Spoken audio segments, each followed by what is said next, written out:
rebuilding Rome to scale, and Minecraft has a native scale of 1 block equals 1 meter. So if you're interested in building things to real life scale, Minecraft is really handy for doing that. And that's probably the first and most easiest application for Minecraft. So how many people have played Minecraft in here, or have actually?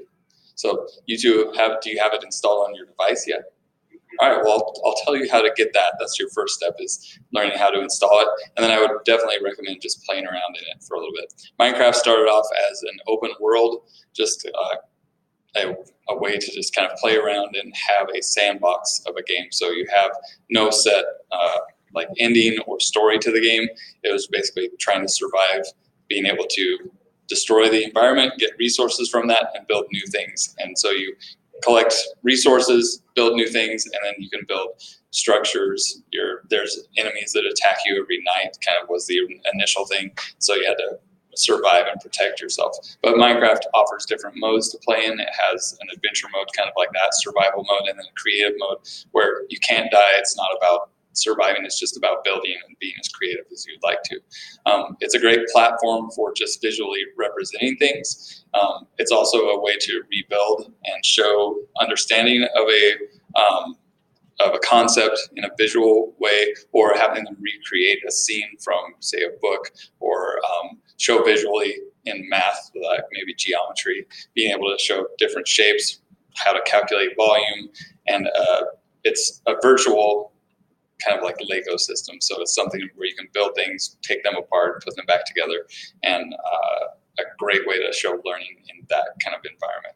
So I've used it in social studies, just another tool. And when we're doing projects, I offer everything in the range of just a writing assignment to show their understanding. They can draw pictures, they can make a comic book, Minecraft, building something in there to show their understanding works and plugs into that very easily. So I'll just show you guys a few different subjects that I've used Minecraft in and where it applies. And then if you guys have any questions, we can go through that. So in the classroom, how you get this initially, if you don't know how to do it, it's pretty simple. You go to the Microsoft Store, which is that little shopping bag with the 4 colors on it. And then you have to log in, though. We'll say add a work or school account.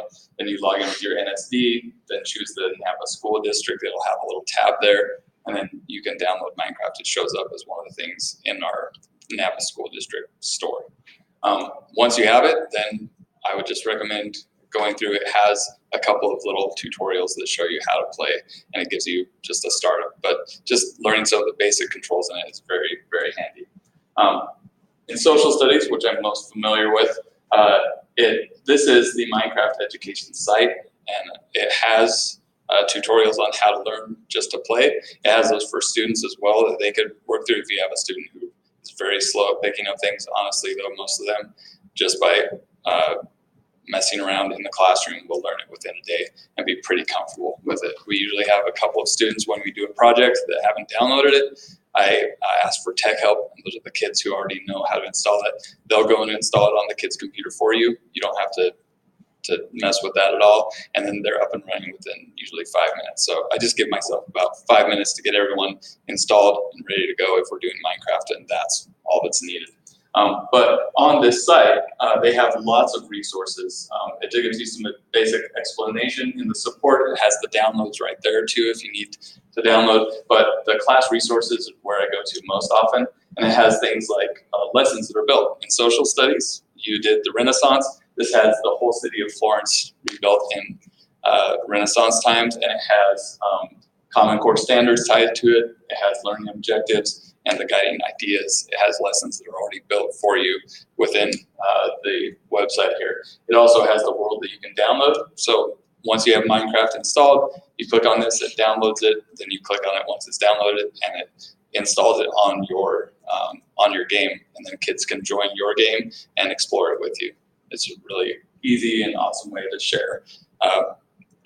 Like going to a foreign city in a different time period. There's not a lot of easy options to do that, but Minecraft gives you a kind of simulation. And also we talked about it even has tie-in to VR. So if you have a set of goggles, kids could do that and immerse themselves in those worlds. It's a little blocky, but it gives you a much better idea of, especially the scale of things and how things would look. Sorry to interrupt. Yeah, go because for it. I just learned this. If you're interested in getting some VR headsets, we can probably rent those through the districts. So let me know. 4 or so. I'll find out more. Yeah, we should. Yeah, and then if kids bring in their own phones as well, Google has just the cardboard ones that you can slip it in there. It's not as immersive, but it does a great job. It's very simple. Those of you who are old school, you might remember the Oregon Trail, that early just text game. I think it was just text. I think it had a couple like pixely things, but they recreated that within Minecraft in association with the company that made that game and Holden Mifflin as well. So it's got standards and grading things that they can learn too. So it's a very cool lesson that you can download from the Minecraft education site. This is a lesson that I did early on this year. So we do early human civilization. This is just like Neolithic Stone Age people. And we study how we learn about history by looking at the ruins. And so they see in the book the ruins of a home in Malaha. And then we show them what that would have looked like, recreations. And then I give them, through Microsoft Teams, I give them the assignment. They go to different groups of like 4 people. One of them downloads the map, and then they work competitively to try and build the most accurate and best looking recreation of a Neolithic like hut. And give them just one period to do that, give them resources and tools that are kind of appropriate for that time frame. And so they learn several different things like how construction is made. And we also judge them on how accurate it is. And everyone shows just using our Unite, really easy to do. And there's some tools within Microsoft Education or Minecraft Education that are different, like this Blackboard. It lets you type a large amount of text on there. You can even have ones that kids can write on. So if you need to have them check for understanding, they could add to that and say what they've learned throughout the lesson that you have in there. We even gave them just little hints of what they could do, just a signpost saying you should look at building here if you'd like to. Then people ask, well, how do I grade these things in Minecraft? It's very simple. If you do any type of projects, it works it with most, like if you've done like sugar cube projects or Lego projects, something where they're building a 3D model, Minecraft basically is the same thing. It's just in a virtual environment.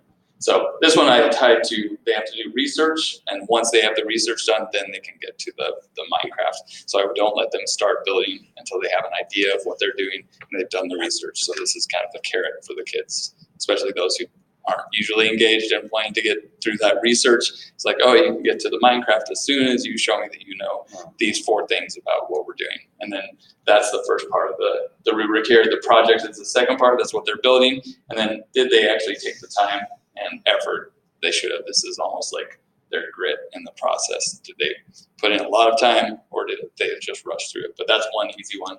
Here's a second one that we use that kind of separates out.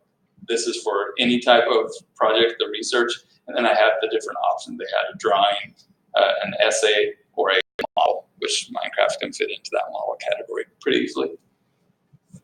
For chemistry, this one is really cool. They have an additional mode in Minecraft where they've put all the chemical table in Minecraft and all the items. They have a university that you go to. They have these different, I don't know what you'd call them, apparatuses that you place the block in, and it breaks the blocks somewhat realistically down into their components. So you have a block of wood, you put it on there, and it breaks it down into the different chemicals that wood would be made out of.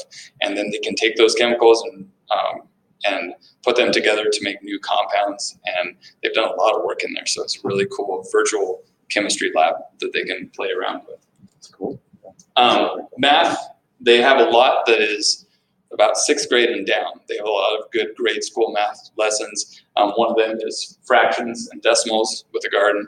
Those visual things where you can take math and put it into a visual representation. It works really well for those types of things, showing volume and mass. And we talked about, who was it? Yeah, scale.